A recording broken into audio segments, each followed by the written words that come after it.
ಆಮೇಲೆ ಹಾಕೊಳ್ಳೋಣ, ಇದು ಒಣಗಿಲ್ಲ ಅದು. ಇವಾಗ ಹೊಸ ವ್ಯಾಪಾರ ಹೆಣ್ಮಕ್ಳು ಅವರು ಊರವ್ರ ಮತ್ತೆ ಅಲ್ಲಿ ವಾಪಸ್ ಬರ್ಬೇಕಾ?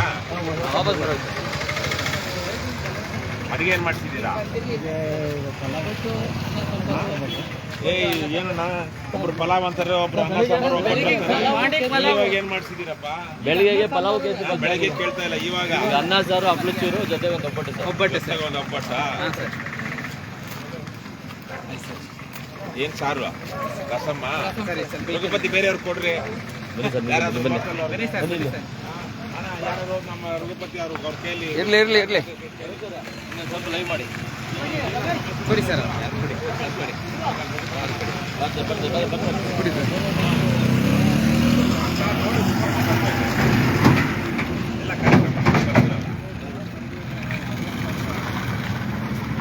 ಈಗ ನೆಲಮಂಗಲ ತಾಲೂಕಾಗಿ ಹೋಗೋದು ಎಷ್ಟೊತ್ತಿಗೆ? ಸರ್ ಬೆಳಗ್ಗೆ ಒಂದು 10 ಗಂಟೆ ಹೋಗೋಣ. ಅವ್ರಿಗೆ ಹೇಳಿದ್ದೀರಾ? ತಿಳಿಸಿದ್ದೀರಾ? ಯಾರು ಗುಪ್ತಾಗಿ ಹೋಗ್ಬೇಕು ಅಂತ? ನೇರವಾಗಿ ಹೋದ್ರೆ ಸರ್ ನನಗೆ ಎದೇನೋ ಇರ್ಲಿ, ಪರವಾಗಿಲ್ಲ. ಅದನ್ನೇ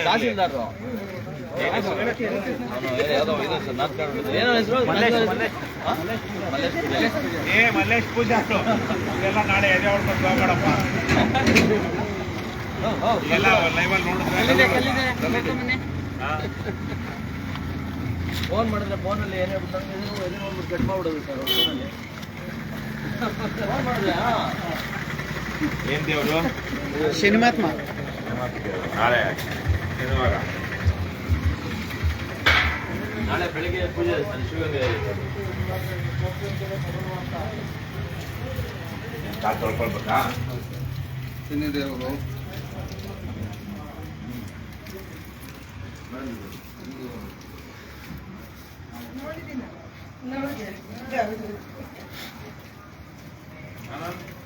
ಇವಾಗ ಬಂದ್ರೆ ನಾನು ಬೆಳಗ್ಗೆ ಬಂದೆ.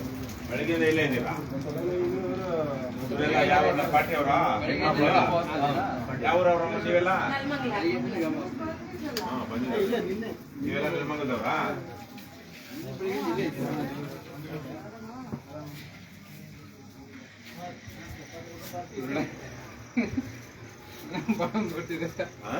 ಬಡವನ್ನ ಏನೋ ವಾಸನೆ ಬಂದಂಗೆ ಆಯ್ತು. ಏನು ವಾಸನೆ?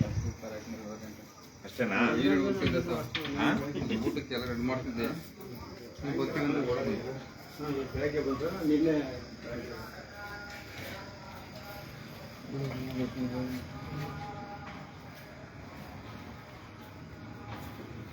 ದೊಡ್ಡದಾಗಿ ಚೆನ್ನಾಗಿದೆ ದೇವಸ್ಥಾನ.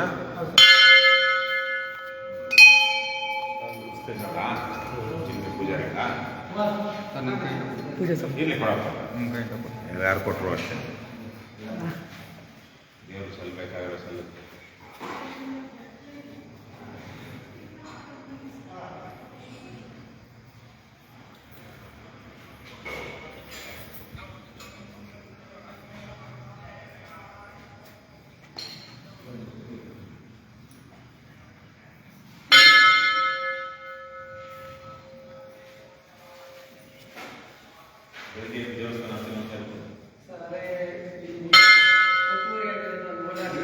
ದೇವಸ್ಥಾನ ಯಾವ ದೇವಸ್ಥಾನ?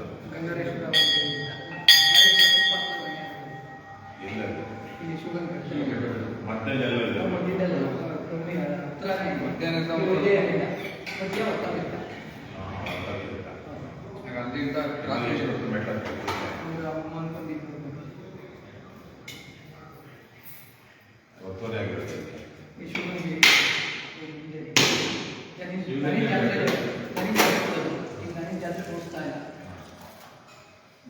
ಮೊನ್ನೆ ಹೀಗೆ ನಮ್ಮವ್ರು ಮಾಡಿ ನಮ್ಮ ಅನೇಕ ತಾಲೂಕಲ್ಲಿ ಬೈಬಸವಣ್ಣ ದೇವಸ್ಥಾನ ಅಂತ ಸುಮಾರು 9 ಎಕರೆ ಜಮೀನು ಹಿಂಗೆ ಅವರು ಬೇರೆ ಬೇರೆ ಟ್ರಸ್ಟ್ಗಳು ಪ್ರೈವೇಟ್ ಆಗಿ ಅವರೇ ಮಾಡ್ಕೊಂಡು ಚೌಟ್ರಿನೂ ಬಾಡಿಗೆ ಕೊಟ್ಕೊಂಡು ಇಂಧನ ಮಾಡ್ಕೊಂಡು ಒಂದಷ್ಟೆಲ್ಲ ಬೇರೆ ಕಡೆ ಕೊಟ್ಟಿದ್ದು. ನಮ್ಮವರು ಕಂಪ್ಲೇಂಟ್ ಮಾಡಿ ಇಡೀ ತಾಲೂಕು ಇದೊಂದು ಎಲ್ಲ ಕ್ಲೀನ್ ಮಾಡ್ಕೊಂಡು ಅದೇ ತರಕ್ಕೆ ನೀವು ಇದು ಯಾವ ತಾಲೂಕು? ನೆಲಮಂಗಲ ತಾಲೂಕು.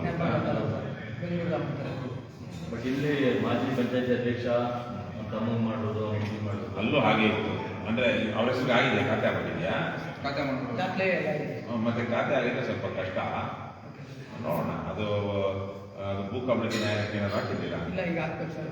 ದಾಖಲೆಗಳು ತಗೊಂಡು ಅವ್ರು ಯಾವಾಗ ಆಗಿದೆ, ಏನಾಗಿದೆ, ಅದೇನೋ ತಪ್ಪುಗಳಿದ್ರೆ ನಮ್ಮ ಡಾಕ್ಟರ್ ಶಿವರಾಮ್ ಇದಾರಲ್ಲ, ಅವರು ಸಹಾಯ ಮಾಡ್ತಾರೆ. ಲ್ಯಾಂಡ್ ಗ್ರಾಬಿಂಗ್, ಆ್ಯಂಟಿ ಲ್ಯಾಂಡ್ ಗ್ರಾಬಿಂಗ್ ಕೋರ್ಟಲ್ಲಿ. ಹಾಂ,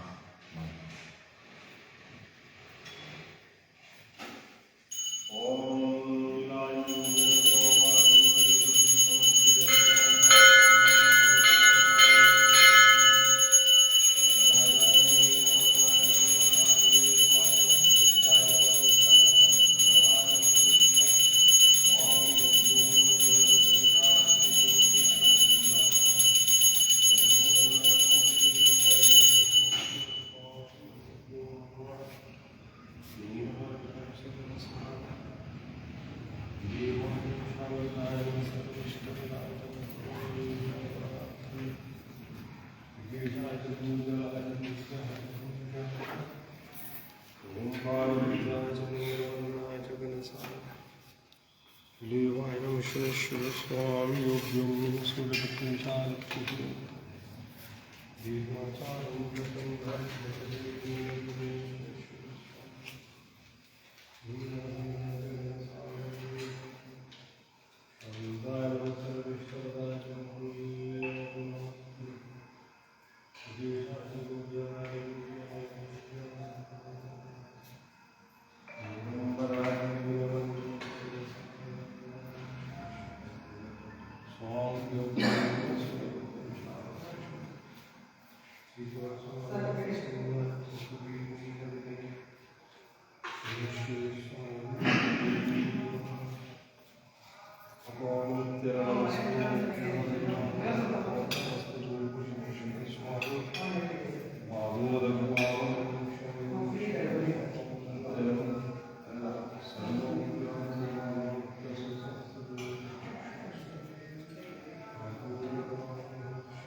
ಬರೇಗೌಡ, ನಾನು ನಮ್ಮನೆ ರೂಪಕ್ಕೆ ಜಾಗ ಇದೆ ತಾನೆ? ವ್ಯವಸ್ಥೆ ಸರಿಯಾಗಿದೆ ತಾನೆ? ಇಲ್ಲಾಂದ್ರೆ ಅವ್ರು ಕಳಿಸ್ಬಿಟ್ಟು ರಘುಪತಿ ಊಟ ಮಾಡ್ಕೊಂಡು ಒಬ್ಬಟ್ಟು ತಿನ್ಕೊಂಡು ನೀವಿಬ್ರು ಹೊರಡಿ. ನಾವೆಲ್ಲ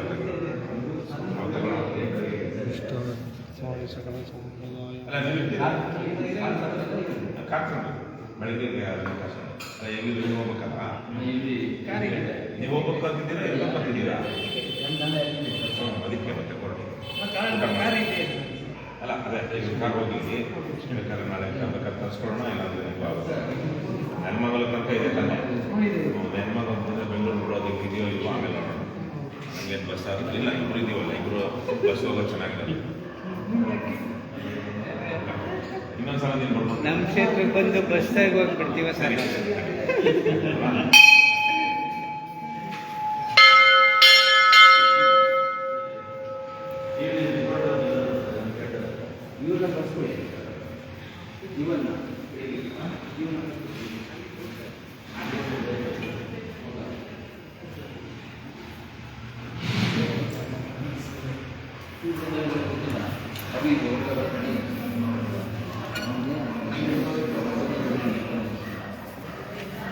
Thank you.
ತುಂಬಾ ಹೆಲ್ಪ್ ಮಾಡ್ತಾರೆ ಸರ್. ನೆಲಮಂಗಲದವ್ರೊಬ್ರು ಇದೆಲ್ಲ ಮಾಡ್ತಿದ್ರಲ್ಲ, ಅವ್ರು ಟಿವಿ ನೈನಾಗ ಆಡಿಯೋ ಕ್ಯಾಪ್ಚರ್ ಆಗ್ತಿದ್ಯಾ? ಅದು ಈಗ ಬಂದಿದ್ರಲ್ಲ ಈಗ ಮಂದಿರೋದು ಬರೀ ಸರ್, ಜನರಲ್ ಆಗಿ ಜನರಲ್ ಆಗಿ. ಆಮೇಲೆ ಸರ್ಕಾರ ಒಂದು ಕರ್ತವ್ಯ ಹಾಕ್ ಅಂತ ಬಿಟ್ಟಿದೆ, ಎಲ್ಲರೂ ಸರಿಯಾದ ಸಮಯ 10 ಗಂಟೆಗೆ ಬರಬೇಕು ಅಂತ. ಅದ್ರ ಬಗ್ಗೆ ಇದೆ. ಇನ್ನು ಮುಂದೆ ಕೆಲಸ ಕಾರ್ಯಗಳು ಆಗ್ತಾವ, ಏನಾಗ್ಬೋದು ಅಂತ ಸಾಮಾನ್ಯವಾಗಿ. ಆಮೇಲೆ ಹೋರಾಟದ ಬಗ್ಗೆ ಹೇಳ್ತೀವಿ ಅಷ್ಟೇ, ಒಂದು ಚಿಕ್ಕ ಆಕ್ಟ್. ಅಲ್ಲಿನ ಇಲ್ಲೇ ನಾವು ಇಲ್ಲ ಸರ್, ಇಲ್ಲೇ ಒಂದು ಲೈಟ್ ನೋಡಿ. ಇಲ್ಲಿ ಶಿವಗಂಗೆ ಅನ್ನೋ ಒಂದು ಹೆಸರು ಅಷ್ಟೇ ಸರ್. ಬಟ್ ಒಂದು BMTC ಇಲ್ಲ, ನಿಮಿಷ ಓಕೆನಾ ಸರ್? ಇವತ್ತು ಶಿವಗಂಗೆ ಗ್ರಾಮಕ್ಕೆ ಬಂದಿದ್ದೀರಾ, ಏನಕ್ಕೋಸ್ಕರ ಬಂದಿರೋದು, ಏನು ಉದ್ದೇಶ ಇಟ್ಕೊಂಡು? ಇವತ್ತು ಶಿವಗಂಗೆ ಗ್ರಾಮದಲ್ಲಿ ಕರ್ನಾಟಕ ರಾಷ್ಟ್ರ ಸಮಿತಿ ಪಕ್ಷದ ವತಿಯಿಂದ ನಮ್ಮ ಪಕ್ಷದ ಸೈನಿಕರ ಮನೆಯಲ್ಲಿ ಒಂದು ಗ್ರಾಮ ವಾಸ್ತವ್ಯ ಕಾರ್ಯಕ್ರಮ ಇದೆ. ಅಂದರೆ ಗ್ರಾಮದವ್ರನ್ನ ಮಾತನಾಡಿಸಿ ಸಮಸ್ಯೆಗಳನ್ನ, ಸ್ಥಳೀಯ ಸಮಸ್ಯೆಗಳನ್ನ ವಿಚಾರಿಸಿಕೊಂಡು ಇವತ್ತು ಗ್ರಾಮದಲ್ಲೇ ಉಳಿಯುವಂಥ ಒಂದು ಕಾರ್ಯಕ್ರಮವನ್ನು ನಮ್ಮ ಸ್ಥಳೀಯ ಮುಖಂಡರುಗಳು ಆಯೋಜಿಸಿದ್ದಾರೆ. ಆ ಕಾರಣಕ್ಕಾಗಿ ಬಂದಿದ್ದೀವಿ ನಾವು ಶಿವಗಂಗೆಗೆ. ಶಿವಗಂಗೆ ನಮ್ಮ ಬೆಂಗಳೂರು ಜಿಲ್ಲೆ, ಅವಿಭಜಿತ ಬೆಂಗಳೂರು ಜಿಲ್ಲೆಯ ಒಂದು ಅಂಚಿನಲ್ಲಿರುವಂತಹ ತುಂಬ ಚಾರಿತ್ರಿಕವಾದಂತಹ, ಜೊತೆಗೆ ತೀರ್ಥಯಾತ್ರೆಯ ತರಹದ ಒಂದು ಪುಣ್ಯ ಧಾರ್ಮಿಕ ಸ್ಥಳ. ಈ ಜಾಗದಲ್ಲೂ ಸುತ್ತಮುತ್ತ ಸಾವಿರಾರು ಎಕರೆ ಅರಣ್ಯ ಭೂಮಿ ಇದೆ, ಎಕರೆ ಕಾಡು ಇದೆ, ಬೆಟ್ಟನೂ ಇದೆ. ಹಾಗಾಗಿ ಸಹಜವಾಗಿ ಅರಣ್ಯ ಭೂಮಿ ಸೇರಿದಂತೆ ಸರ್ಕಾರದ ಭೂಮಿ ಸಾಕಷ್ಟಿದೆ. ಇಲ್ಲಿ ದಾಬಸ್ಪೇಟೆಯಿಂದ ಕೇವಲ 4-5 ಕಿಲೋಮೀಟರ್ ದೂರದಲ್ಲಿದೆ, ದೊಡ್ಡ ಇಂಡಸ್ಟ್ರಿಯಲ್ ಏರಿಯಾ ಇದೆ. ಹಾಗಾಗಿ ಇಲ್ಲಿ ಸಾಕಷ್ಟು ಅಭಿವೃದ್ಧಿ ಆಗಬೇಕಾಗಿತ್ತು, ಸಾಕಷ್ಟು ಜನ ಉತ್ತಮವಾಗಿ ಬದುಕುವಂಥ ಒಂದು ವಾತಾವರಣ ನಿರ್ಮಾಣ ಆಗಿರಬೇಕಾಗಿತ್ತು ಇಷ್ಟೊತ್ತಿಗೆ. ಆದರೆ ನಮಗೆ ಗೊತ್ತಾಗ್ತಿರೋ ಹಾಗೆ ಸಾಕಷ್ಟು ಸಮಸ್ಯೆಗಳಿದೆ. ವಿಶೇಷವಾಗಿ ಈಗ ಒಬ್ಬರು ಹಿರಿಯರು ಹೇಳ್ತಾ ಇದ್ರು, ಬೆಂಗಳೂರಿಂದ ಅಥವಾ ನೆಲಮಂಗಲದಿಂದ ಒಂದು ಸರಿಯಾದ ಬಸ್ ಸೌಕರ್ಯ ಇಲ್ಲ ಶಿವಗಂಗೆಗೆ ಅಂತ. ಶಿವಗಂಗೆಗೆ ಮೂಲಭೂತ ಸೌಕರ್ಯಗಳು, ಯಾಕಂದ್ರೆ ಇದಕ್ಕೆ ಸಾವಿರಾರು ವರ್ಷಗಳ ಇತಿಹಾಸ ಇರುವಂತಹದ್ದು, ಮೂಲಭೂತ ಸೌಕರ್ಯಗಳು ಮೊದಲಿಂದಲೂ ಇಲ್ಲ. ಹಾಗೆ ನೋಡಿದ್ರೆ ನಾನು 2003ರಲ್ಲಿ ಅದೇನು ಕಾಕತಾಳಿವೋ ಏನೋ ಗೊತ್ತಿಲ್ಲ, ಇವತ್ತಿಗೆ ಸರಿಯಾಗಿ 23 ವರ್ಷಗಳ ಹಿಂದೆ ನಾನು ನನ್ನ ಹೆಂಡತಿ ಇಬ್ರು ನಮ್ಮ ಮದುವೆ ಆದ 2 ದಿವಸಕ್ಕೋ 3 ದಿವಸಕ್ಕೋ, ನಾಳೆ ಅನ್ಸುತ್ತೆ 21 22ಕ್ಕೋ ಶಿವಗಂಗೆಗೆ ಬಂದಿದ್ವಿ. ಬಂದು ಬೆಟ್ಟದ ಅರ್ಧ ಬೆಟ್ಟ ಹತ್ತಿ ಅದಕ್ಕೆ ಬರೋದಕ್ಕೆ ಮೊದಲು ಇಲ್ಲೇ ಪಕ್ಕದಲ್ಲಿ ಸಾಲುಮರದ ತಿಮ್ಮಕ್ಕನ್ನ ಭೇಟಿ ಮಾಡ್ಕೊಂಡು ಬಂದಿದ್ವಿ. ಸೊ ಆವತ್ತಿಂದ ನಾವು ನೋಡ್ತಾ ಇದ್ದೀವಿ, ಇಲ್ಲಿ ಸಾಕಷ್ಟು ಮೂಲಭೂತ ಸೌಕರ್ಯಗಳು ಇಲ್ಲ. ಸಾವಿರಾರು ಜನ, 16,000 ಜನ ಬರ್ತಾರೆ. ಹಾಗಾಗಿ ಅದನ್ನೆಲ್ಲ ಸರ್ಕಾರದ ಗಮನಕ್ಕೆ ತರಬೇಕು. ಮತ್ತೆ ಇದು ನೆಲಮಂಗಲದ ಒಂದು ಅಂಚು, ಹಾಗಾಗಿನೇ ಇಲ್ಲಿರುವಂಥ ತಹಸೀಲ್ದಾರರ ಬಗ್ಗೆನೂ ಅಂತ ಒಳ್ಳೆ ಹೆಸರಿಲ್ಲ, ಅಥವಾ ಇನ್ನು ದಕ್ಷ ಅಲ್ಲ. ಫೋನ್ ಮಾಡಿದ್ರೆ ನನಗೆ ಆ ಕಾಯಿಲೆ ಇದೆ, ಈ ಕಾಯಿಲೆ ಇದೆ ಅಂತೆಲ್ಲ ಹೇಳ್ತಾರೆ. ಸೊ ಇವೆಲ್ಲ ಗಮನಿಸ್ಕೊಂಡು ನಾಳೆ ನಾವು ಅದ್ರ ಜೊತೆಗೆ ಆಗ್ಲೇ ಹೇಳಿದಾಗೆ ಇದು ಸಾಕಷ್ಟು ಅರಣ್ಯ ಭೂಮಿ, ಸರ್ಕಾರಿ ಭೂಮಿ ಇರುವಂಥ ಜಾಗ. ಇಲ್ಲೆಲ್ಲ ಒಂದಷ್ಟು ಒತ್ತುವರಿ ಆಗಿದೆ ಅನ್ನೋದಕ್ಕಿಂತ ಒತ್ತುವರಿ ಆಗಿರೋದೊಂದು ಕಡೆ ಸುಳ್ಳು ದಾಖಲೆಗಳನ್ನ ಸೃಷ್ಟಿ ಮಾಡಿ ಅನರ್ಹರಿಗೆ ಸರ್ಕಾರಿ ಭೂಮಿಯನ್ನ ಪಡೆಯೋದಿಕ್ಕೆ, ಅದು ಭೂರಹಿತ ಕೃಷಿ ಕಾರ್ಮಿಕರಾಗಿರ್ಬೇಕು ಅಂತಿದೆ. ಅದ್ರ ಜೊತೆಗೆ ಅವರು ಅದಲ್ಲದೆ ಇದ್ರೆ ಅವರು ಸರ್ಕಾರದ ಭೂಮಿಯನ್ನ ಬಗೈರ್ ಹುಕುಂ, ವಿತೌಟ್ ಪರ್ಮಿಷನ್ ಉಳುಮೆ ಮಾಡಿಕೊಂಡು ಒಂದು 40-50 ವರ್ಷಗಳಿಂದ ಬಂದಿದ್ರೆ, ಅಥವಾ ಗ್ರೋ ಮೋರ್ ಫುಡ್ ಅಂತ ಹಿಂದೆ ಒಂದು ಸ್ಕೀಮ್ ಇತ್ತು, ಆ ಸಂದರ್ಭ ಅವಕಾಶ ಇದೆ. ಸೊ ಆ ತರದ ಅವಕಾಶ ಇಲ್ಲದೇನೆ ಅಧಿಕಾರವನ್ನು ದುರುಪಯೋಗ ಪಡಿಸಿಕೊಂಡು ಒಂದಷ್ಟು ಜನ ಇಲ್ಲಿ ಸರ್ಕಾರಿ ಭೂಮಿಯನ್ನ ಭೂಕಬಳಿಕೆ ಮಾಡಿದ್ದಾರೆ ಅಂತಿದೆ. ಅಂತ ಹೇಳ್ತಿದ್ದಾರೆ. ಸೊ ಅದ್ರ ವಿಚಾರವಾಗಿ ನಾಳೆ ಗಮನಿಸಿ ನಾವು ಒಟ್ಟಾರೆಯಾಗಿ ಶಿವಗಂಗೆ ಸುತ್ತಮುತ್ತ ಇರುವಂತಹ ಸಮಸ್ಯೆಗಳೇನು, ನೆಲಮಂಗಲ ತಹಸೀಲ್ದಾರ್ ಕಚೇರಿಯಲ್ಲಿ ಕಂದಾಯ ಇಲಾಖೆಯಲ್ಲಿರುವಂತಹ ಸಮಸ್ಯೆಗಳೇನು, ಗ್ರಾಮ ಪಂಚಾಯತಿ ವ್ಯಾಪ್ತಿಯಲ್ಲಿರುವಂತಹ ಸಮಸ್ಯೆಗಳನ್ನೆಲ್ಲ ಇವತ್ತು ನಾಳೆ ನಾನು ಸೇರಿದಂತೆ ನಮ್ಮ ಪಕ್ಷದ ಸೈನಿಕರು ಖುದ್ದು ಹಳ್ಳಿಯವ್ರ ಜೊತೆ ಮಾತನಾಡಿ ಅವರ ಸಮಸ್ಯೆಗಳನ್ನ ಕೇಳಿಕೊಂಡು, ಯಾಕೆಂದ್ರೆ ಬೇರೆ ಬೇರೆ ಇಲಾಖೆಯ ಸಮಸ್ಯೆಗಳು ಬೇರೆ ಬೇರೆಯವರಿಗೆ ಹೇಳಬೇಕಾಗುತ್ತೆ. ನಾವು ಕೃಷಿ ಇಲಾಖೆಯ ಸಮಸ್ಯೆಗಳನ್ನ ತೆಗೆದುಕೊಂಡೋಗಿ ಕಂದಾಯ ಇಲಾಖೆಗೆ ಹೇಳಿದ್ರೆ ನಮ್ಮ ವ್ಯಾಪ್ತಿಗೆ ಬರಲ್ಲ ಅಂತಾರೆ, ಕಂದಾಯ ಇಲಾಖೆಯವರು ಕೃಷಿ ಇಲಾಖೆ ಹೇಳಿದ್ರೆ ನಮ್ಮ ವ್ಯಾಪ್ತಿಗೆ ಬರೋದಿಲ್ಲ ಅಂತ ಹೇಳ್ತಾರೆ. ಹಾಗಾಗಿ ಅದನ್ನೆಲ್ಲ ವಿಂಗಡಿಸಿ ಸಂಬಂಧಪಟ್ಟ ಅಧಿಕಾರಿಗಳನ್ನ ಭೇಟಿ ಮಾಡಿ ಅವರಿಗೆ ಆ ಸಮಸ್ಯೆಗಳನ್ನು ತಿಳಿಸಿ ಅದರ ಪರಿಹಾರಕ್ಕೆ ಅವರು ಮುಂದಾಗುವ ಹಾಗೆ ಮಾಡಬೇಕು. ಆ ನಿಟ್ಟಿನಲ್ಲಿ ಇದು ಬೆಂಗಳೂರು ಗ್ರಾಮಾಂತರ ಜಿಲ್ಲೆಯ ನೆಲಮಂಗಲ ತಾಲೂಕಿನಲ್ಲಿ ಈ ಗ್ರಾಮ ವಾಸ್ತವ್ಯಕ್ಕೆ ಈಗ ನಾವು ಚಾಲನೆ ಕೊಡ್ತಾ ಇದ್ದೀವಿ.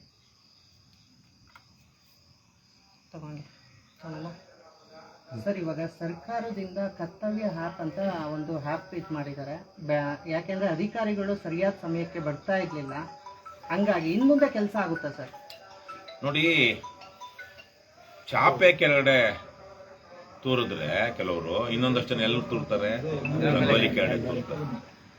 ಈ ಕರ್ತವ್ಯ ಅನ್ನೋ ಆ್ಯಪ್ ಬರೋದಕ್ಕೆ ಮೊದಲು ಬಯೋಮೆಟ್ರಿಕ್ ಇರಲಿಲ್ವಾ? ಬಯೋಮೆಟ್ರಿಕ್ ಅಲ್ಲಿ ತಂಬಾಗಲಿ ಅಥವಾ ಐರಿಸ್ ನಮ್ಮ ಕಣ್ಣಿಂದ ಇದಾಗಲಿ ಏನ್ ಬೇಕಾದ್ರೂ ಮಾಡ್ಬೋದು.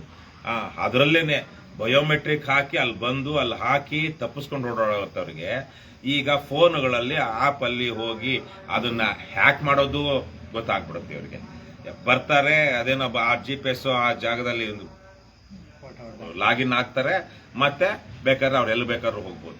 ಟ್ರ್ಯಾಕ್ ಮಾಡೋದಿಲ್ಲ, ಎಂಥದ್ದಿಲ್ಲ. ಈಗ ಇವತ್ತು ತಾನೇ ಎಲ್ಲ ಕೋಲಾರದಲ್ಲಿ ಅನ್ಸುತ್ತೆ, ತಾಲೂಕ್ ಆಫೀಸಲ್ಲಿ ಅಲ್ಲಿನ ಡಿಸ್ಟ್ರಿಕ್ಟ್ ಮ್ಯಾಜಿಸ್ಟ್ರೇಟ್ DC ಹೋಗಿ ನೋಡಿದಾಗ ಅಲ್ಲಿ ಅಧಿಕಾರಿಗಳೇ ಇಲ್ಲ. ಈ ಆಪ್ ಈಗಲೂ ನನಗೆ ಗೊತ್ತಾಗಿರೋ ಹಾಗೆ ಸುಮಾರು ಇನ್ನೂ 1.5 ಲಕ್ಷ ಜನ ಸರ್ಕಾರಿ ಅಧಿಕಾರಿಗಳು ನೌಕರರು ಇನ್ನು ರಿಜಿಸ್ಟ್ರೇಷನ್ ಮಾಡಬೇಕಂತೆ. ಡೌನ್ಲೋಡ್ ಮಾಡಿಕೊಂಡು ಅವರು ಲಾಗಿನ್ ಕ್ರಿಯೇಟ್ ಮಾಡಿಕೊಂಡು ರಿಜಿಸ್ಟ್ರೇಷನ್ ಮಾಡ್ಕೊಳ್ಬೇಕು. ಇಲ್ಲಿ ತನಕ ಮಾಡ್ಕೊಂಡಿಲ್ಲ. ಒಂದು ಒಳ್ಳೆ ಪ್ರಯತ್ನ ಆಗ್ತಾ ಇದೆ, ಇಲ್ಲ ಅಂತ ಹೇಳೋದಿಲ್ಲ ನಾನು. ಯಾಕಂದ್ರೆ ಆಗ್ಲೇ ಹೇಳ್ದಂಗೆ ಇವರು ಚಪ್ಪ ಕೆಳಗಡೆ ತೂರ್ತಿದ್ರೆ ರಂಗೋಲಿ ಕೆಳಗಡೆ ತೂರು ಅಂತವ್ರಿಗೆ ಏನಾದ್ರು ಒಂದು ಬೇಕಲ್ವಾ. ಆದ್ರೆ ಇದು ಎಷ್ಟು ಮಟ್ಟಿಗೆ ಆಗುತ್ತೆ ಅಂತ. ಮತ್ತೆ ಅದೇನೋ ಬಹಳ ವಿಚಿತ್ರ, ಸಿದ್ದರಾಮಯ್ಯನವ್ರು ಹೇಳಿರ್ಲಿಲ್ಲ ಅಥವಾ ಹಿಂದಿಯವ್ರು ಯಾರು ಹೇಳಿರ್ಲಿಲ್ಲ, DK ಶಿವಕುಮಾರ್ ಅಂತ ಮಹಾನುಭಾವರು 10 ರೂಪಾಯಿ ಲಂಚನ ಯಾರಿಗೂ ಕೊಡಬೇಡಿ ಅನ್ನುವಂತ ಒಂದು ವಿಶೇಷವಾದ ಘೋಷಣೆಯನ್ನ, ಅದು ಯಾರ ಬಾಯಲ್ಲಿ ಬರ್ತಾ ಇದೆ? DK ಶಿವಕುಮಾರ್ ಅವ್ರ ಬಾಯಲ್ಲಿ ಬರ್ತಾ ಇದೆ. ಭ್ರಷ್ಟಾಚಾರದ ವಿಚಾರದಲ್ಲಿ ಕರ್ನಾಟಕದಲ್ಲಿ ಅತ್ಯಂತ ಕೆಟ್ಟ ಹೆಸರು ಇರುವಂತಹ ಒಬ್ಬ ವ್ಯಕ್ತಿ DK ಶಿವಕುಮಾರ್ ಅವರು. ಹಾಗಾಗಿ ಅವರ ಆಡಳಿತ ಅವಧಿಯಲ್ಲಿ ಯಾವ ತರಕ್ಕೆ ಅಧಿಕಾರಿಗಳು ಆಡಳಿತ ನಡೆಸ್ತಾರೆ ಗೊತ್ತಾಗ್ತಾ ಇಲ್ಲ. ಆದರೆ ಈ ಕರ್ತವ್ಯ ಆ್ಯಪ್ ಅದು ಪ್ರಾಮಾಣಿಕವಾಗಿ ಅಧಿಕಾರಿಗಳು ಕರ್ತವ್ಯ ನಿರ್ವಹಿಸಿದರೆ ಆ ಆ್ಯಪ್ಗಳಲ್ಲಿ ಮೋಸ ಆಗೋದಿಲ್ಲ ಅಂತ ನಾನು ನಂಬಿದ್ದೀನಿ. ಆದರೆ ಇವತ್ತು ಸರ್ಕಾರಿ ಅಧಿಕಾರಿಗಳ ಘೋಷವಾಕ್ಯ ಏನಿದೆ? ಸಂಬಳ ನನ್ನ ಹಕ್ಕು, ಗಿಂಬಳ ನನ್ನ ತಾಕತ್ತು, ಕೆಲಸ ನನ್ನ ಮರ್ಜಿ. ಯಾಕೆಂದ್ರೆ ಇವರು ಟ್ರಾನ್ಸ್ಫರ್ ಆಗಬೇಕು ಅಂದ್ರೆ ಅವರು ಹೆಚ್ಚು ದುಡ್ಡು ಹೊಡೆಯೋ ಜಾಗಕ್ಕೆ ದುಡ್ಡು ಕೊಟ್ಟೆ ಹೋಗ್ಬೇಕು, ಕೆಲಸಕ್ಕೆ ಸೇರ್ಬೇಕು ಅಂದ್ರೂ ದುಡ್ಡು ಕೊಟ್ಟೆ ಸೇರ್ಬೇಕು.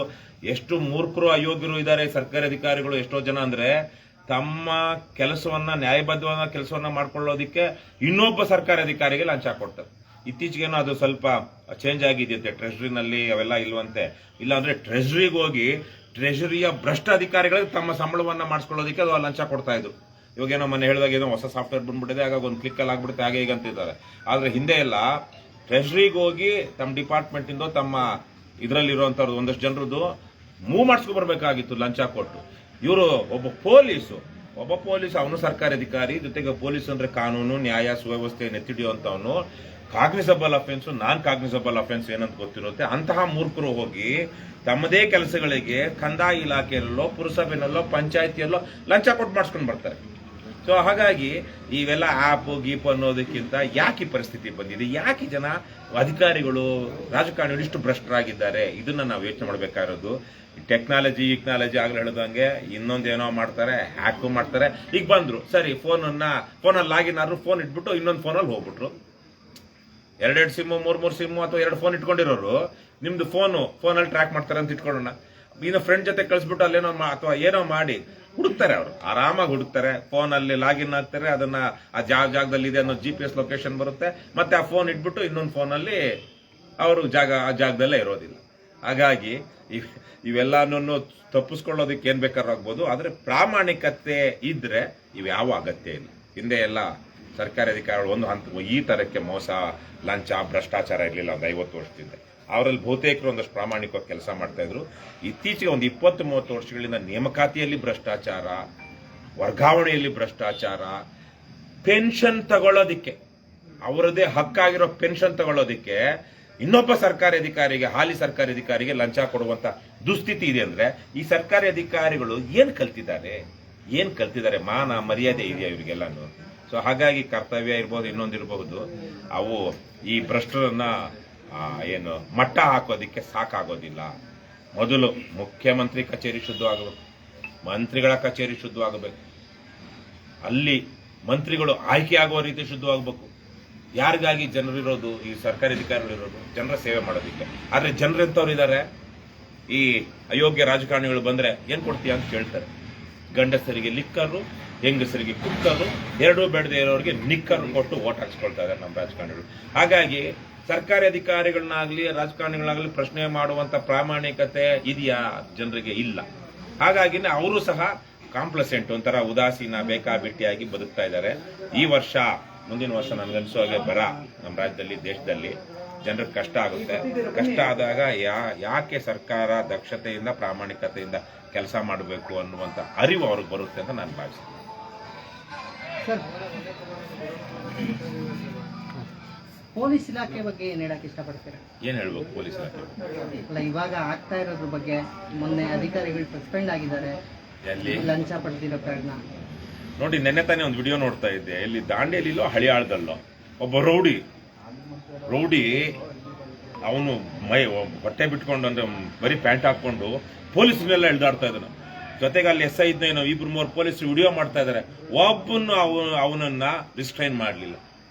ಒಂದು ಕತೆ ಹೇಳ್ತೀನಿ, ಕತೆ ಅಲ್ಲ, ನಿಜವಾದ ಘಟನೆ. ಕಾವೇರಿ ಗಲಾಟೆ ನಡೀತಾ ಇತ್ತು. SR ಹಿರೇಮಠರು ನಾವು ಆ ಸಂದರ್ಭದಲ್ಲಿ ಮೈಸೂರಿಗೆ ಹೋಗ್ತಾ ಇದ್ವಿ. ಮೈಸೂರು ರಸ್ತೆನಲ್ಲಿ ಅಡ್ಡ ಹಾಕಿ, ಇಲ್ಲಿ ಮದ್ದೂರ್ ಹತ್ರನೋ ಚನ್ನಪಟ್ಟಣ ಹತ್ರನೋ ರಸ್ತೆಗೆ ಅಡ್ಡ ಹಾಕಿ ಅಲ್ಲಿ ಬೆಂಕಿ ಹಚ್ಚಿಬಿಟ್ಟಿದ್ರು ರಸ್ತೆಗೆ. ಆ ಸಂದರ್ಭದಲ್ಲಿ ನಾವು ನಮ್ಮ ಗಾಡಿ ಆಕ್ಚುಲಿ ನಾವು ಹೋಗೋಷ್ಟೊತ್ತಿಗೆ ಅವ್ರು ರಸ್ತೆಗೆ ಅಡ್ಡ ಹಾಕೋದಿಕ್ಕೆ ಸರಿ ಹೋಯ್ತು. ಸೊ ನಾವು ಸ್ವಲ್ಪ ಕೇಳ್ಕೊಂಡಿದ್ರೆ ಬಿಡ್ತಾ ಇದ್ವಿ. ನಾವು ಹಿರೇಮಠ ಎಲ್ಲ ಇದ್ರು, ನಾವು ಅಷ್ಟೊತ್ತಿಗೆ ಒಂದು ಮೀಟಿಂಗ್ ಅರೇಂಜ್ ಆಗಿತ್ತು, ಅದಕ್ಕೆ ಹೋಗ್ತಾ ಇದ್ವಿ. ನಾನು ಹೇಳ್ತಾ ಇರೋದು ಕಾವೇರಿ ಸಮಯದಲ್ಲಿ ಗಲಾಟೆ ಆದಂತಹ ಸಂದರ್ಭದಲ್ಲಿ. ಅಷ್ಟೊತ್ತಿಗೆ ಊರ್ನವರೆಲ್ಲ ಬಂದ್ಬಿಟ್ರು. ಒಂದಷ್ಟು ಜನ, 20-30 ಜನ ಈ ಪೋಖ್ರಿಗಳ ತರ ಅಂತ ಹುಡುಗರು, ಅವರು ಇವರು ಬೇರೆ ಬೇರೆಯವರೆಲ್ಲ ಬಂದ್ಬಿಟ್ರು. ರಸ್ತೆನಲ್ಲಿ ಬೆಂಕಿ ಹಾಕೋದಿಕ್ಕೆ ಅದೆಲ್ಲ ಮಾಡಿದ್ರು. ಅಷ್ಟೊತ್ತಿಗೆ ಯಾರಿಗೋ ಒಂದಷ್ಟು ದೂರದಲ್ಲಿ, ಒಂದು 200 ಮೀಟರ್ ದೂರದಲ್ಲಿ ಒಬ್ಬ ಪೊಲೀಸರು ಗಟ್ಟುಮುಟ್ಟಾಗಿರೋನು, ಒಳ್ಳೆ ಸಿಂಹದ ತರ, ನಿಜವಾದ ಸಿಂಗಂ ತರ ಬರ್ತಾ ಇದ್ದ. ಅವ್ನು ಬರ್ತಾ ಇದ್ದ ಟಿವಿ ನೋಡಿನೇ ಅಲ್ಲಿ ತನಕ ನಮ್ಮ ಜೊತೆಗೆ ಏನು ರಾಜಾರೋಷವಾಗಿ ರಸ್ತೆ ಬಂದ್ ಮಾಡಿದ್ವಿ ಅದು ಇದು ಅಂತ ಹೇಳ್ತಾ ಇದ್ದವರು ಎದೋ ಬಿದ್ದು ಅಂತ ಹೊಡೆದ್ರು. ಕೊನೆಗೆ ಬಂದ ಪೊಲೀಸು ನೋಡಿದ್ರೆ ಕಾನ್ಸ್ಟೇಬಲ್. ಅವನ ಹತ್ರ ರಿವಾಲ್ವರ್ ಇಲ್ಲ, ಈ ಬೇರೆ ಏನಿಲ್ಲ, ಬರೀ ಕೈಯಲ್ಲೊಂದು ಲಾಠಿ. ಆದ್ರೆ ಅವನ ಬಾಡಿ ಲ್ಯಾಂಗ್ವೇಜ್ ಹೇಗಿತ್ತು ಅಂದ್ರೆ, ಕಾಲ್ರು ಕದೀಮರು ಅಲ್ಲದೆ ಹೋರಾಟ ಮಾಡ್ತಿದ್ದ ಹೋರಾಟಗಾರರು ಓಡೋ ಹಾಗೆ ಮಾಡ್ಬಿಡ್ತು. ಸೊ ಪೊಲೀಸರಿಗೆ ಅದೊಂದು ಖದರ್ ಇರಬೇಕು. ಅವರು ಪ್ರಾಣವನ್ನ ಒತ್ತೆ ಇಟ್ಟು ಕೆಲಸ ಮಾಡ್ತೀವಿ ಅಂತ ಬಂದಿರುವಂಥದ್ದು, ನ್ಯಾಯ ಮತ್ತು ಸುವ್ಯವಸ್ಥೆ ಕಾಪಾಡೋದಕ್ಕೆ. ಆದ್ರೆ ಇವತ್ತು ಪರಿಸ್ಥಿತಿ ಆಗಿದೆಯಾ? ಪೊಲೀಸರೇನು KRS ಪಕ್ಷದವ್ರು ಎಷ್ಟು ವಿಡಿಯೋಗಳಲ್ಲಿ ಖಳ ಅಂತ ಪೊಲೀಸರನ್ನ ವಿಡಿಯೋ ಮಾಡಿಲ್ಲ. ಇವತ್ತು ಹಾದಿ ಬೀದಿಲಿ ಕೈ ಚಾಚ್ತಾ ಇದ್ದಾರೆ. ಮೊನ್ನೆ ತಾನೇ ಒಬ್ಬ ಹೆಣ್ಮಗಳನ್ನ ಯಾರೋ ಒಬ್ಬರು ಭೇಟಿ ಮಾಡಿದೆ, ಯಾವುದೋ ಒಂದು ಕಾರಣದಲ್ಲಿ ಹೆಡ್ ಕಾನ್ಸ್ಟೇಬಲ್ ಆಗಿದ್ದಾರಂತೆ. 80,000 90,000 ಸಂಬಳ ಬರ್ತಾ ಇದೆ. ಅಂದ್ರೆ ಇವತ್ತು 20 ವರ್ಷ ಸೇವೆ ಮಾಡಿರುವಂತ ಪೊಲೀಸರಿಗೆ ಹೆಚ್ಚು ಕಮ್ಮಿ 1 ಲಕ್ಷದ ತನಕ ಸಂಬಳ ಬರ್ತಾ ಇದೆ. ಆದ್ರೂ ಇವರಿಗೆ ಬೆಂಗಳೂರಲ್ಲೋ ಅಥವಾ ಊರುಗಳಲ್ಲೋ ಕೆಲವೊಂದ್ ಕಡೆ ಬೇಕರಿಯವ್ರ ಹತ್ರ, ಹೆಂಡ ಮಾರೋರ ಹತ್ರ, ಅಕ್ರಮ ಚಟುವಟಿಕೆ ಮಾಡೋರ ಹತ್ರ, ಅಕ್ರಮ ಚಟುವಟಿಕೆ ಮಾಡೋರ್ನ ಜೈಲಿಗೆ ಹಾಕ್ಬೇಕು, ಕೇಸ್ ಹಾಕ್ಬೇಕು, FIR ಮಾಡ್ಬೇಕು. ಅಂಗಡಿಯವ್ರಿಗೆ ಇನ್ನೊಬ್ಬರಿಗೆ ನೀವು ನ್ಯಾಯಯುತವಾಗಿ ಮಾಡ್ರಪ್ಪ, ಎಲ್ಲ ಲೈಸೆನ್ಸ್ ಎಲ್ಲ ಇಟ್ಕೊಂಡು ಮಾಡಿ, ಅಪ್ರಾಪ್ತರಿಗೆ ಸಿಗರೇಟ್ ಕೊಡಬೇಡಿ, ಇನ್ನೊಂದು ಕೊಡಬೇಡಿ ಅಂತ ಹೇಳ್ಬೇಕು. ಆ ಥರದ್ದು ಮಾಡಬೇಕು. ಅದು ಬಿಟ್ಟು ಹೋಗಿ ಬೇಕರಿಯವನ ಹತ್ರ ಏನು ಇದು ತಳ್ಳು ಗಾಡಿಯವ್ರ ಹತ್ರ ತಗೊಳ್ತಾರೆ. ಸೊ ಹಾಗಾಗಿ ಇವತ್ತು ಪೊಲೀಸರು ಬಹಳ, ಕರ್ನಾಟಕದ ಪೊಲೀಸರು ಅಂತೂ ಸಿಕ್ಕಾಪಟ್ಟೆ ದಬ್ಬಾಳಿಕೆ. ಆದರೆ ಕಳೆದ 4-5 ವರ್ಷಗಳಿಂದ ಕರ್ನಾಟಕ ರಾಷ್ಟ್ರ ಸಮಿತಿ ಪಕ್ಷದ ಸೈನಿಕರು ಪೊಲೀಸರಲ್ಲೂ ಒಂದಷ್ಟು ನ್ಯಾಯ ನೀತಿ ಇರಬೇಕು ಅನ್ನೋದನ್ನ ತೋರಿಸ್ತಾ ಇದ್ದಾರೆ. ಅದನ್ನ ಅರ್ಥ ಮಾಡ್ಕೊಂಡಿರೋ ಪೊಲೀಸರು ನಮ್ಮ ಪಕ್ಷಕ್ಕೆ ಬಹಳ ದೊಡ್ಡ ಮಟ್ಟದಲ್ಲಿ ಸಪೋರ್ಟ್ ಮಾಡ್ತಾ ಇದ್ದಾರೆ, ಬಹಳ ಗೌರವ ಕೊಡ್ತಾ ಇದ್ದಾರೆ. ತಪ್ಪು ಮಾಡಿ ಸಿಕ್ಕಾಕೊಂಡ ಪೊಲೀಸರು ಅಷ್ಟೇ, ಭ್ರಷ್ಟರು, ದುಷ್ಟರು, ತಪ್ಪು ಮಾಡಿ ಸಿಕ್ಕಾಕೊಂಡ ಪೊಲೀಸರು ವಿಧಿ ಇಲ್ಲದೆ ಇನ್ನೇನು ತಪ್ಪಿಸ್ಕೊಂಡು ಹೋಗೋದಕ್ಕೆ ಆಗೋದಿಲ್ಲ ಅಂತ ಲೈವ್ ಆಗ್ತಾ ಇರುವಾಗ ನಮ್ಮ ಮೇಲೆ ಹುಚ್ಚುನಾಯಿಗಳ ತರ ಬೀಳ್ತಾರೆ ನಿಜಕ್ಕೂ. ಅದು ಬಿಟ್ರೆ ಪ್ರಾಮಾಣಿಕವಾಗಿರೋ ಪೊಲೀಸರು KRS ಪಕ್ಷದವ್ರನ್ನ ರಾಜ್ಯಾದ್ಯಂತ ಗೌರವಿಸ್ತಾರೆ. ಒಂದು ನಡೆದ ಘಟನೆ, ಒಂದು 6 ತಿಂಗಳ ಹಿಂದೆ ಒಬ್ಬ ಪೊಲೀಸ್ಗೆ ಬೆಂಗಳೂರಿನಲ್ಲಿ ಸಿಟಿನಲ್ಲಿ ಬಹಳ ಆಯುಕಟ್ಟಿನ ಸ್ಟೇಷನ್ ಅಲ್ಲಿ ಆತನಿಗೆ ASI ಇಂದ, ಅಥವಾ ಸಾರಿ ಹೆಡ್ ಕಾನ್ಸ್ಟೇಬಲ್ ಇಂದ SIಗೋ ASIಗೋ ಏನೋ ಪ್ರಮೋಷನ್ ಆಯ್ತು. ಆ ಮನುಷ್ಯ ಖುಷಿಲಿ ನನಗೆ ಫೋನ್ ಮಾಡ್ತಾನೆ, ಸರ್ ನನಗೆ ಪ್ರಮೋಷನ್ ಆಯಿತು, 5,000 ರೂಪಾಯಿ ಸಂಬಳ ಜಾಸ್ತಿ ಆಯಿತು ಈ ತಿಂಗಳಿಂದ, ಆ 5,000 ನಿಮಗೆ ಪಕ್ಷಕ್ಕೆ ಕೊಡಬೇಕು ಸರ್.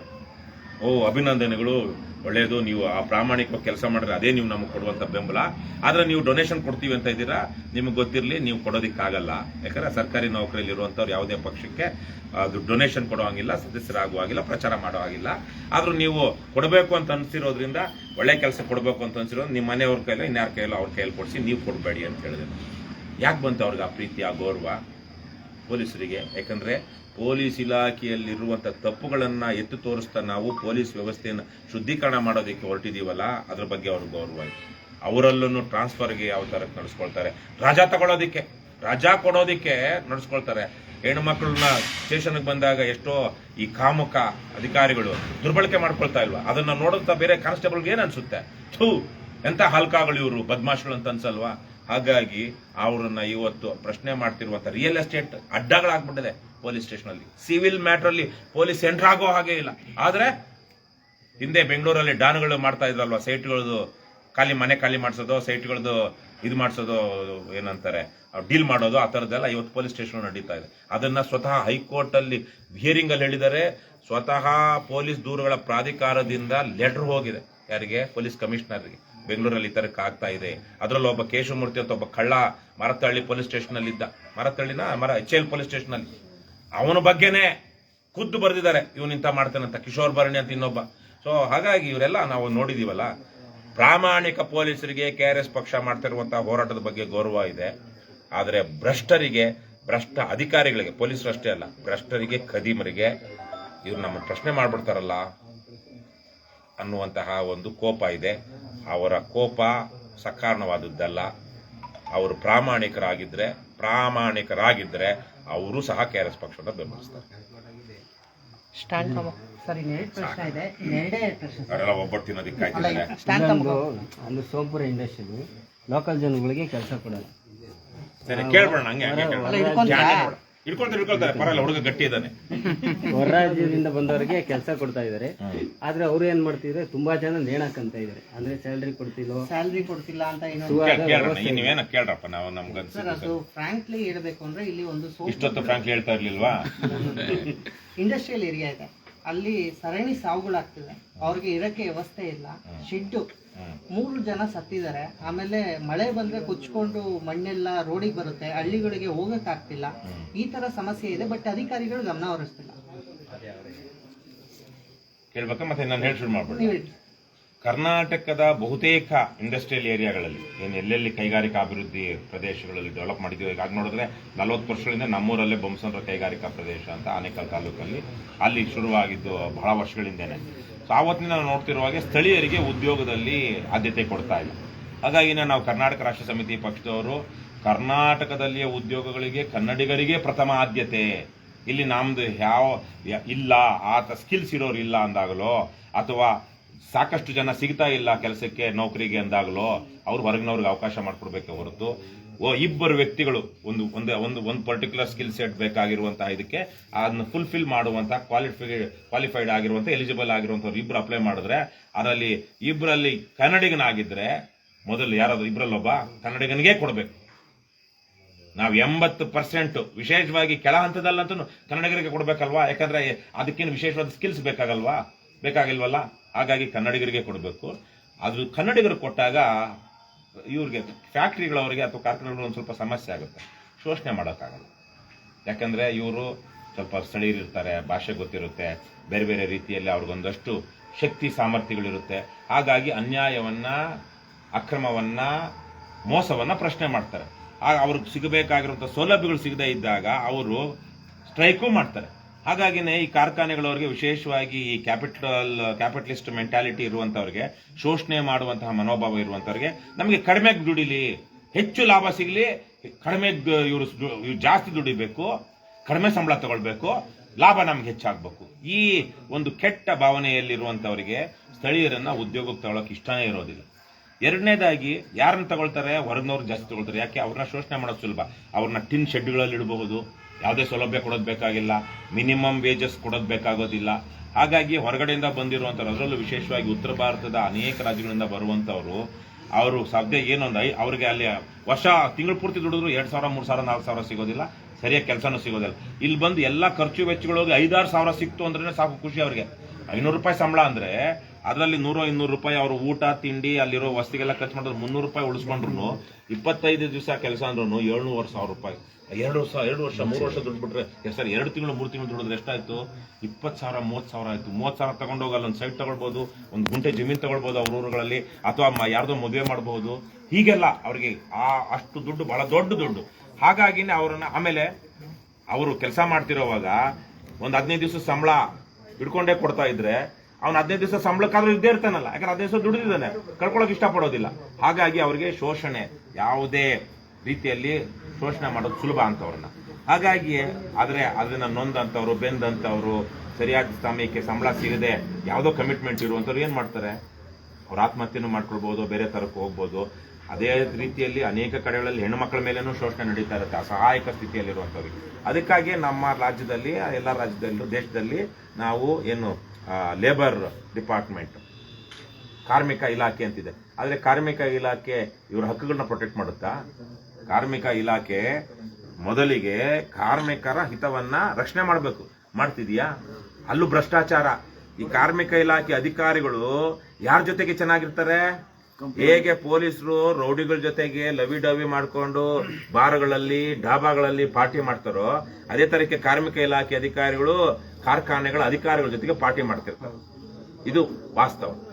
ಯಾಕಂದ್ರೆ ನೋಟಿಸ್ ಕೊಟ್ರೆ, ಇನ್ನೊಂದು ಕೊಟ್ರೆ ಆ ನೋಟಿಸ್ಗೆ ಉತ್ತರ ಅವರೇ ಹೇಳ್ಕೊಡ್ತಾರೆ, ನಾವ್ ಇಂಥದ್ದು ಕೊಡಬೇಕು, ಕೊಡ್ತೀವಿ, ಆದ್ರೆ ನೀವು ಇಂಥದ್ದು ಉತ್ತರ ಕೊಡಿ ಅಂತ. ಹಾಗಾಗಿ ಭ್ರಷ್ಟಾಚಾರ ಭ್ರಷ್ಟಾಚಾರ ಭ್ರಷ್ಟಾಚಾರ ಇದರಿಂದ ನಲುಗ್ತಾ ಇರುವಂತದ್ದು ಜನಸಾಮಾನ್ಯರು. ಆದ್ರೆ ಮೂರ್ಖ ಜನಸಾಮಾನ್ಯರು ಇವತ್ತು ಸ್ಥಿತಿಯಲ್ಲಿ ಏನಾಗಿದ್ದಾರೆ? ಇದಕ್ಕೆಲ್ಲ ಕಾರಣ ನಮ್ಮ ಓಟು ಅನ್ನೋದು ಯೋಚನೆ ಮಾಡ್ತಾ ಇದೆ. ಭ್ರಷ್ಟರಿಗೆ, ಖದೀಮರಿಗೆ, ಅಧಮರಿಗೆ ಅವ್ರು ದುಡ್ಡು ಕೊಟ್ಟ ಅಂತ ಇವತ್ತು 5 ಬೆರಳಿಗೆ 5 ಉಂಗ್ರ ಹಾಕೊಂಡು ಕುತ್ತಿಗೆಗೆ ನಾಯಿ ಚೇನ್ ಹಾಕೊಂಡು ಅಂದ್ಬಿಟ್ರೆ ಅವ್ನು ಏನ್ ಅತ್ಯಾಚಾರ, ಯಾರನ್ನ ಅತ್ಯಾಚಾರ ಮಾಡಿದನೋ, ಏನ್ ಕಳ್ತನ ಮಾಡಿದನೋ, ರಾಬ್ರಿ ಮಾಡಿ ಸಂಪಾದನೆ ಮಾಡಿದನೋ ನೋಡೋದಿಲ್ಲ ಜನ.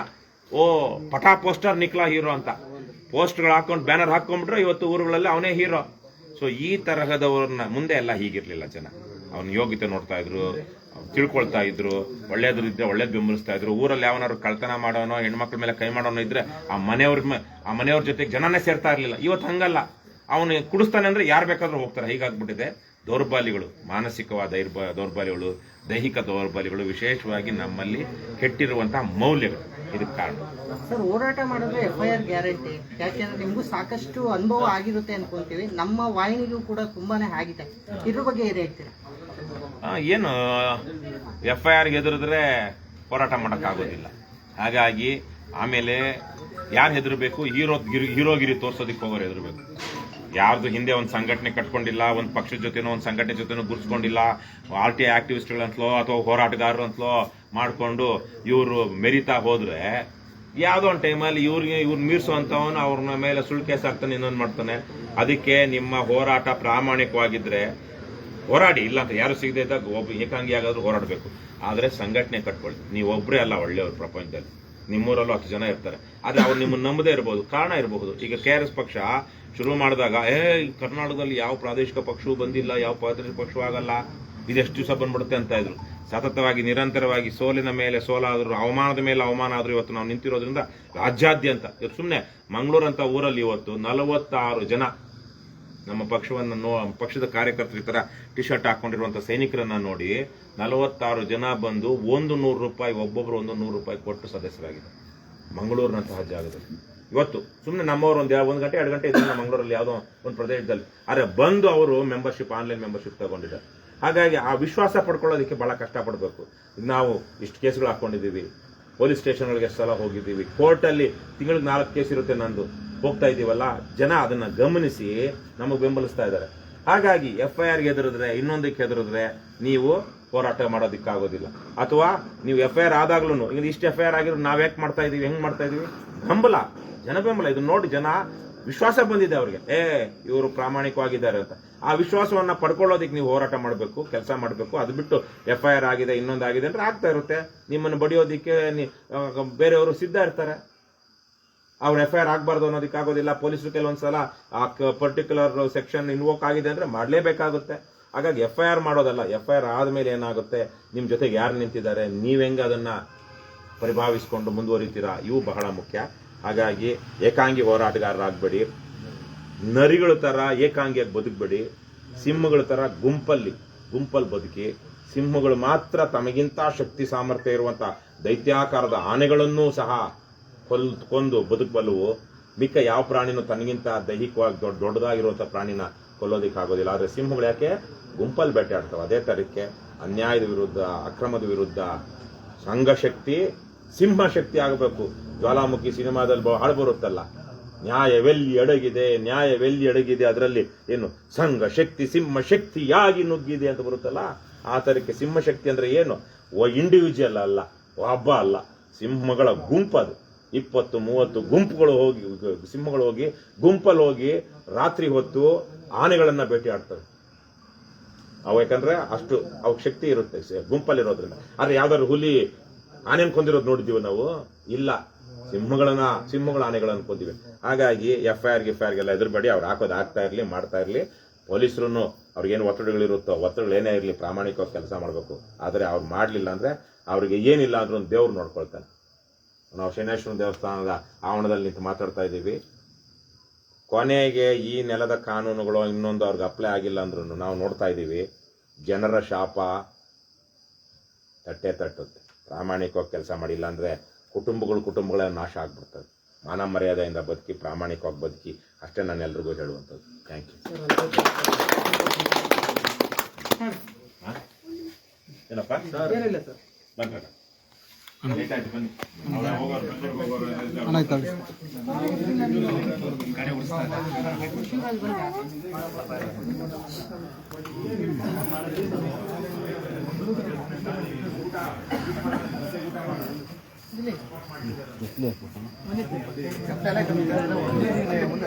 ಸ್ಟೇಷನಾಗ ಎಷ್ಟು ಇಸ್ರೇಲ್ಗೆ ನೋಡಿ ಕಳಿಸಿದ್ದೀರಿ, ಅದು ನಾವು ನಿಮಗೆ ಬೆಂಬಲದಿಂದ ನಾವು ನಿಮ್ಮಂಥವ್ರು ನಮಗೆ ಸಹಾಯ ಬೇಕು.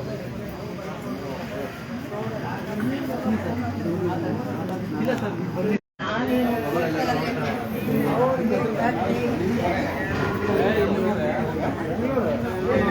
ಲೈವ್ ಆಫ್ ಮಾಡಿ.